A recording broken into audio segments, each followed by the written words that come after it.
สบายดีเด้อพี่น้องสบายดีเบิดสุขสุขคนเนาะสบายดียามเที่ยงพี่น้องกลับมาจากคนใหม่เนาะคนลงแล้วก็ชิมาเบิ่งปลาก็ปลากินผักบ่งเขาจนเบิดพี่น้องเหลือแต่เครือลอยอยู่โคตรโพจะลอยว่าปลาเค็งมันออกมันหน่อยเพิ่นว่ามันออกบ่น่าสิมีตัวออกอยู่พี่น้องเดี๋ยวสิเอามาเกลือบ่เนาะมื้อนี้แดดเนาะฝนตกเมื่อวานนี่ว่าหานก็ได้เม็ดใหญ่พี่น้องเอ้ยข่อยละบอกเอาเม็ดกลางเอาเม็ดใหญ่มาให้ข่อยโอ้ปลากินได้บ่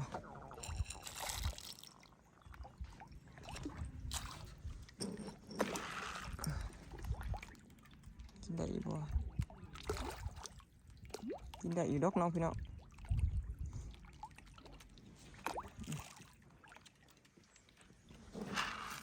เลยสิซื้อเม็ดมาหน่อยไม่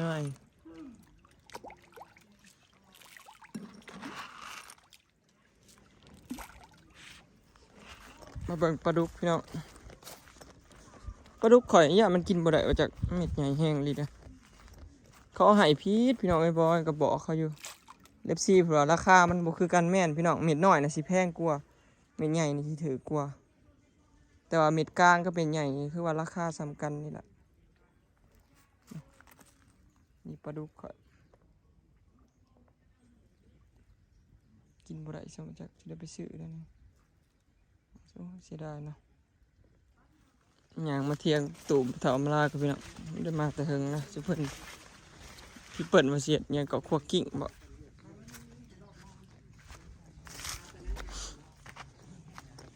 ป้าเธอนำคลองเพื่อนพี่น้องมันนะนำร้อง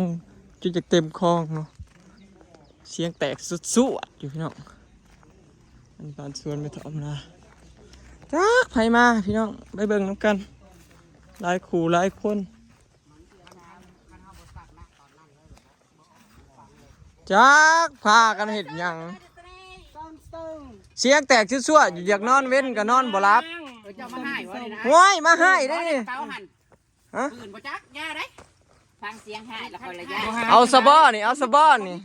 อามาลาสูตรให้อันไปตุ๋นเอาสะบ้อบ่สวัสดีพี่น้องคือก่อนเจ้าเขาขมากกับบ้านย่างกินกลางเป็นเรื่องปกติพี่น้องผีมาพ้อกันก็แตกชวดพี่กับพี่ปอบกินโค้ยพี่ปอบกินโค้ยพี่เดียวเขาไม่ได้กินโค้ยเรากินแต่โค้ย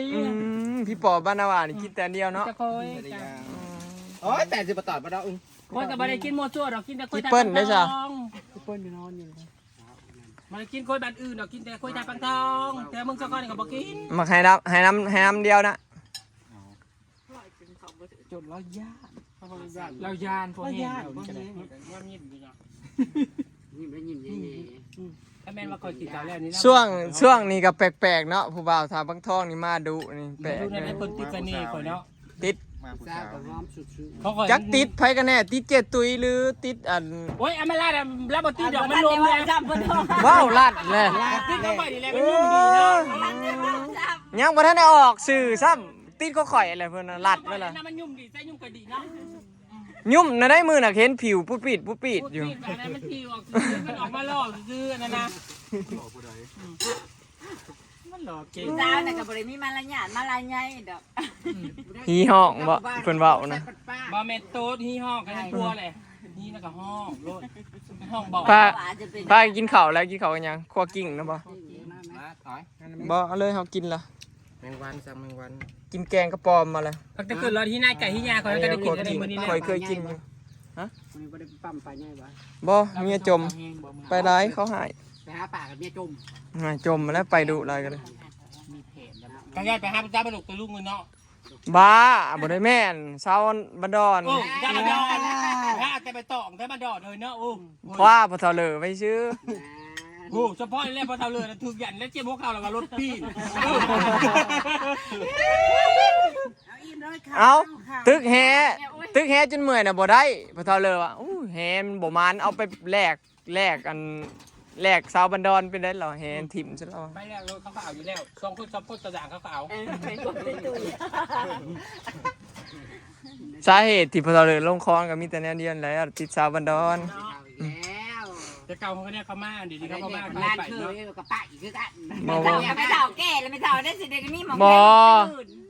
คนที่สิไปได้สาวบันดอนน่ะคือต้องกินเหล้าเก่งพอเราเลยแล้วกินเหล้าเก่งเขาก็ได้ข่อยกินเหล้าบ่เป็นก็บ่ได้ โอ้ยเขาในร้านเคยกับร้านเคยอ่อนแอกันคอกระซำนี่ข้อพอเท่าข้อดังปังปัง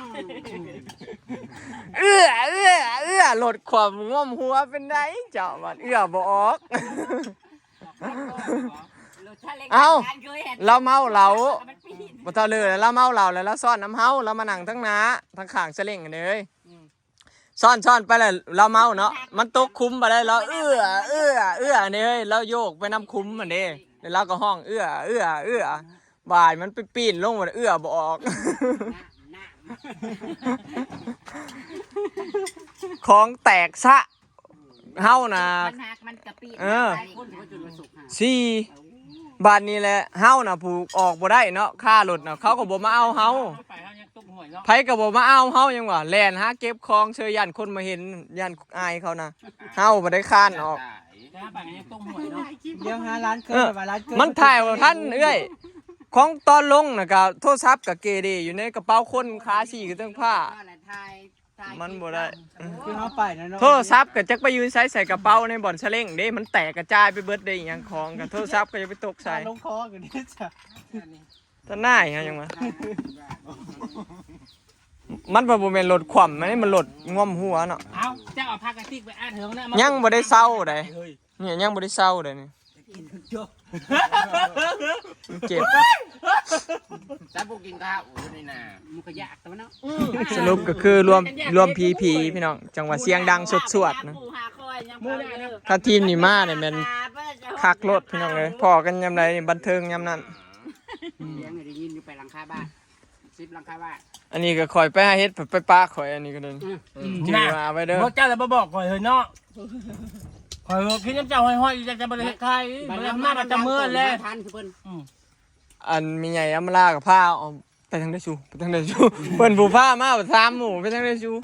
บ่เคยมาเนาะ เราตั้งแต่อยากลงทีบเลยอ้อยเห็นไปกลางคืนแห้งลงทีบแต่กลางเว้นกันยังอยากลงก็เคยไปนะตั้งแต่กองหินลงไปทั้งโซนทั้งลุ่มนั่น เดี๋ยว อยากลงทีบจังนะ พี่เปิ้นน่ะรับพี่น้อง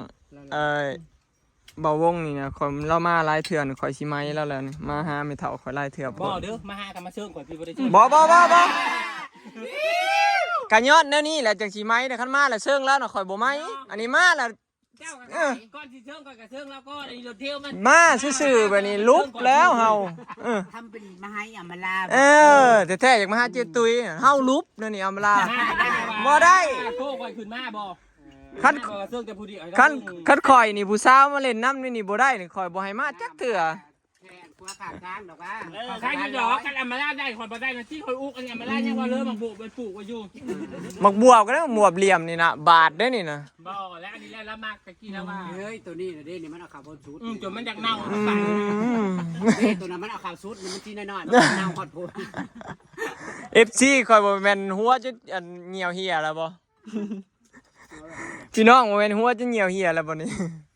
โอ้ยกินเขากินไปก็โคตรนะมือนะมันอยู่ที่ ตอนเราไปจับมังน้ำแล้วก็ลูกขึ้นมาที่ซื่อๆไปทางนั้น เบิ่งดู คนน่ะโอ้ คนนม ก็บอกว่าให้ใจชุดงามๆมาหาเราแน่ คุณนี่อึกนะ เนาะ จนบ่เห็น ยังคุณกัน เอ้ย บ่ คันอยากหมุดขนมก็ต้องแท้ไปนำ ผู้ชายจะสไลด์โหนุ่มก็ได้ใจห้านั่น บ่กันบ่มีคนผัดว่าไอ้ห่วงเฮ็ดมาได้ผัดบ่ได้จองคนอันนี้จองคนซะโอ้ นั่นแหละมันสิรุด โอ้ก็ตามมันสิรู้ ถ้าแม่นมีหางก็คือสิจองหางใส่เนาะ คนนั้นนะบ่ได้อยู่ จงโคตรบุญมีผมนะ อันนี้อาจารย์คุณมาให้ห่วงจองยุ่มไว้ บ่เฮ้ยคันเขาสิอันดึงอันนี้ก็บ่มีอันนี้เอ้ยแต่อาศัยเอาโคน อ๋อแบบนั้นเนาะเบิ่งหนวดกับป้า สาวตะกา กุหลาบสวยต้องมีหนามกระเทยงามต้องมีหนวด คิดว่ามาได้แล้วจกมาปลุกไว้ให้ดู พาดพิงพาดพิงแม่เฒ่าข่อยอีกเลย บ่ได้เฮ้ยเราบ่ได้เอามาปลุกแล้วก็เอามาให้เบิ่งโล อันนี้คันละเมื่อนี่มื้อนี่แล้วก็มาอีกเราคือดอดข่อยเลย อืม มาสิมากินแกงเห็ดกับบริ แล้วต่อตู้นั้นเราก็เมื่อยกันแล้วมาจองคนก่อนบ้านเมียเอง หัวเจ้าน้ำตู้น้ำอยู่น้ำตู้ พี่เปิ้ลแล้วว่าสิโรงพยาบาลเจ้าอยู่กระทรวงแล้วไปแล้วล่ะ ไปแล้ว มือไปมือได้แหละ มาลู่เด้อ ยังไงคำบอลคือเป็นเงียบเงาๆโศกๆจริงๆป้าเฮาสิพาไปเข้าสโลมนี่ บ่เงียบได้ มีแห้งอยู่บ่ คุยมาหากับบ่ได้กินหมูผู้บ่มาหาแบบได้กินเนาะ คันเฮานี่บ่ให้มาหาแล้วคันแนวนี้บ่ได้กินนะหมู่ กินแต่ผู้เดียวคันบอกเขาดังมากกว่าหมู่เบิดจนหมู่เงียบกิ๊บบ่ได้มีใครว่าเอานั่นเลย เมื่อวานนี่นะบ่บ้าบ่ป่าบ่ได้เว้ยบ่ว่าเขา บ่าวพวกข่อยบ่มาเหรอข่อยห้องหาจนจ่ายตอนกินก็บ่ได้ให้หน้าบ่ได้ว่าเด้อสิยิ้ม นั่งกินข้าวซึมมื้อฟ้ากินให้แล้วเนี่ยเราบ่มาว่านนี่ เนาะ เจตุยนี่ปกติเราบ่ค่อยได้มาพี่น้องแต่ว่าผู้บ่าวมาแล้วมาไวขนาดนั้น ผู้บ่าวมาเลยใส่ก็นำไป บัดยามเอิ้นมาแล้วบ่ แล้วก็พาวงให้มาไว้ บ่วงมาให้ไวมาไวเลยนะ เขามึงกับพาแกเข้ามาเป็นไรล่ะก็แก้มือจะเป็นว่าสู้อ่ะ เนาะ บ่ได้เจอกับเขายัง เออหรือว่ายังกับบ่ได้ว่ายังเขาขวมเบิด แต่เขาเนี่ยว่าบัดเมื่อไงดมอยู่ในมือนะกะมีขับรถมาแหละ แน่นี่แต่กาน้อยเดียวเล็กเศษน้อยก็เอา กินป้านั่นบ่ได้ตีนทนมือ มันเป็นตีนฮอนมือหรือบ่เป็นตอนประเดะ บอกให้บ่ได้ล้างมือกับบัดเมื่อแล้วกับเพิ่นซ่อนแล้วก็เฮ็ดกะสิเอาขนมแห้งให้เพิ่นแล้วก็ตั้งเบิ่งกันนี่ บ่ได้ตั้งใจจังนี้ สุดยอดเนาะ เย็นเด้พ้นอย่างมาแล้วมีแห้งเด้ น้อยมาโฟโต้ลงมาย่อย จะมาแต่ละ คั่วกิ้งพี่น้อง แข่งพ้นมือ อันนี้คั่วกิ้ เจ้าง ก็บ่มือ ข่อยเคยกินอยู่พี่น้องอยู่ไทยตอนเห็นงาน เนาะแต่นี่เราบ่ได้ให้เนาะ อยู่ แล้วแต่คนมักเนาะ ให้สิให้เจ้า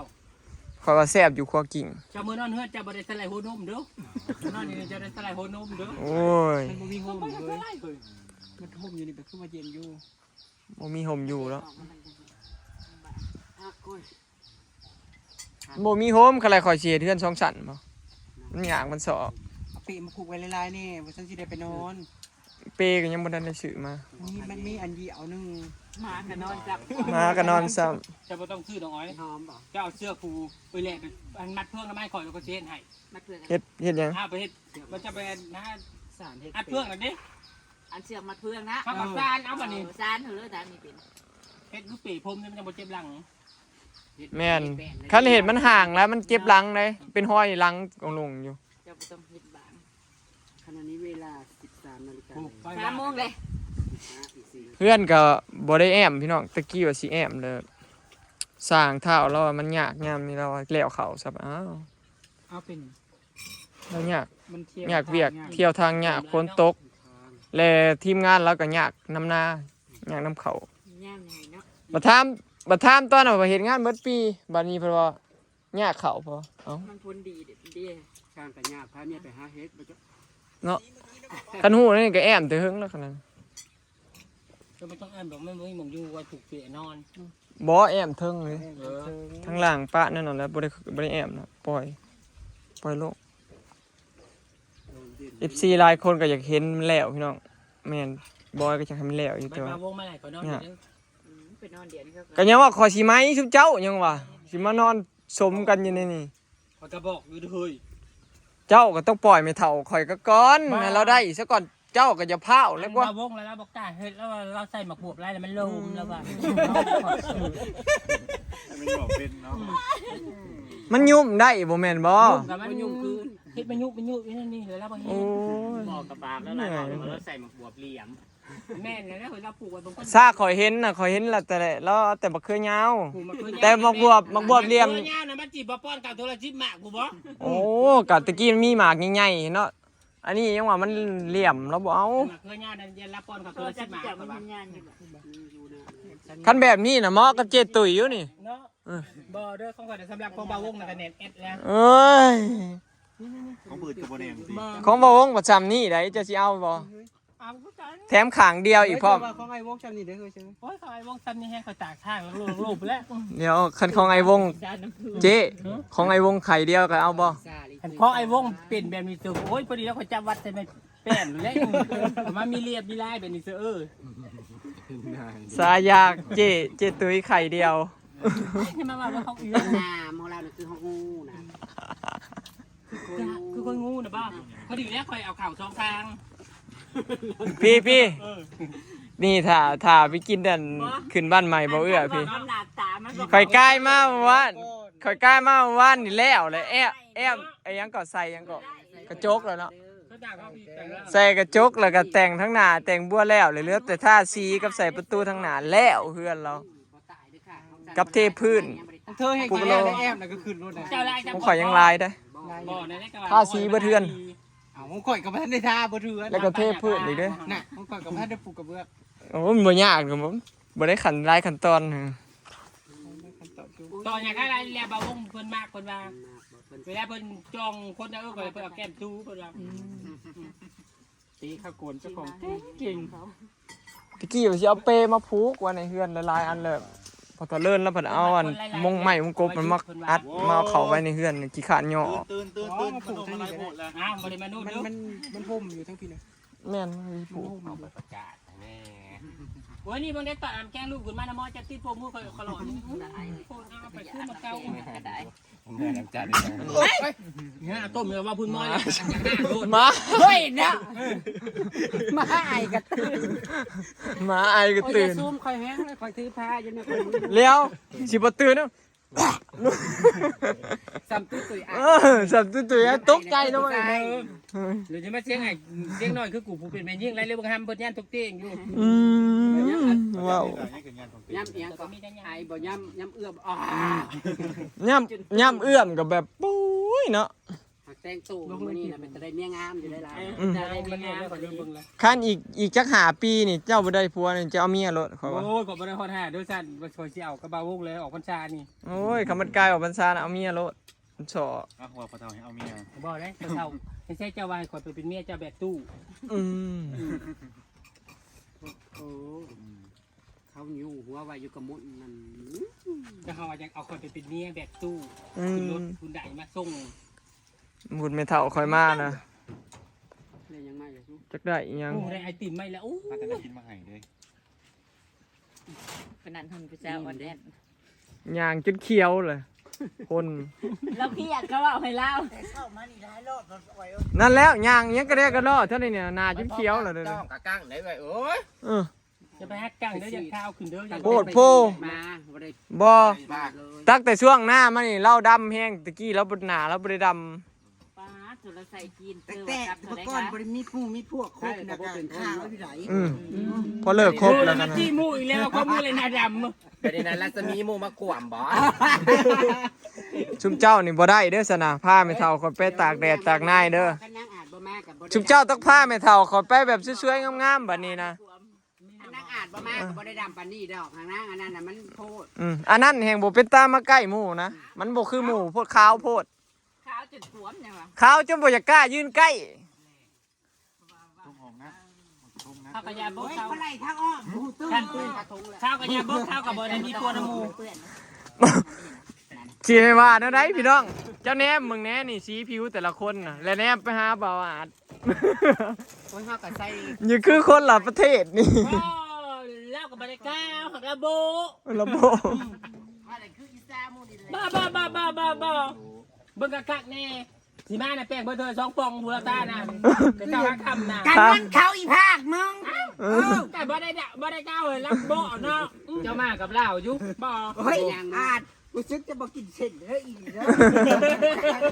ท่าจะปูด เริ่ม ยัดกันแล้ว คือมาถือท่าจะปูด อย่าและ บ่ถึกทาสตั้งแต่สิมันญาติกันแล้วเอาบ่วงแล้วนี่บ่ถึกทาสนะเริ่มแล้วจักหน่อยก็สิมีคนตกคลองแล้วนั่นนี่ นางตุ้ยดำขึ้น ซึ่งเราให้มากระตับแล้ว หัวไปหัวมัน ไม่ได้กินที่บ่แก้ว ไอ้แก้วลงมาเล่นบ้านบ่ไอ้แก้ว เบิ่งคนตาก มาวันนี้ วานนี่พี่น้อง เธอเบิ่ง กินกระแลม เธอใช้สันตักยังไงด้วยใช้เพียงแข็ง ต่อคิวกินกระแลมบัด ก็ นี้ บ่มา อากาศไง นั่น มันต้องเอาบ่วง อ่อนแล้ว เอาแน่นติไม่ใส่ แต่นี่มันขา มันขาด ตายคอยแล้วบาดนี้ ยังบ่ ยามัน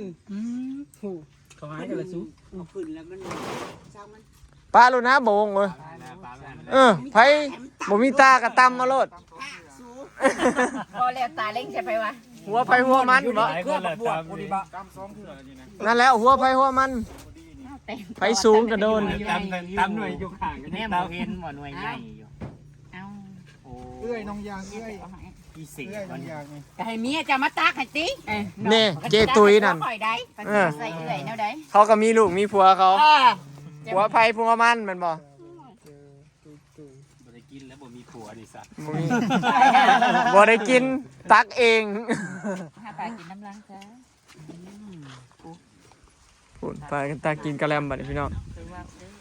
อ มาซุบแซวกันอยู่ตุมันไม่สาวอำลาพี่น้อง ถ้าได้กินขนมม่วงเขาไม่เข้ากินเบิร์ดหรอบ่ คลิปนี้ก็สิขอเก็บภาพบรรยากาศไว้สำนี้เด้อเนาะพี่น้องไปแล้วสบายดีย่างมาเล่นน้ำทีมงานประสาทแตกพี่น้อง โอ้ย คอยนั่งอยู่เที่ยงบ่ก็ได้ยินปุ๊ด บ่ เถ กระ อะ จูบกันเมื่อกี้นี่นะ โอ้ย คันผ่าลงมา ผ้าก็สิเปี้ยงลงมานี่แล้วขอไม่ยังคึมๆพ้นอยู่ อยากมันลงมาดีกว่า ไปแล้วพี่น้องสบายดีพอกันคลิปหน้าเด้อพี่น้องฝากเบิ่งคลิปฝากเป็นกำลังใจให้หน่อยเด้อเนาะอุโมงค์รักของแม่เฒ่าอัมมาลา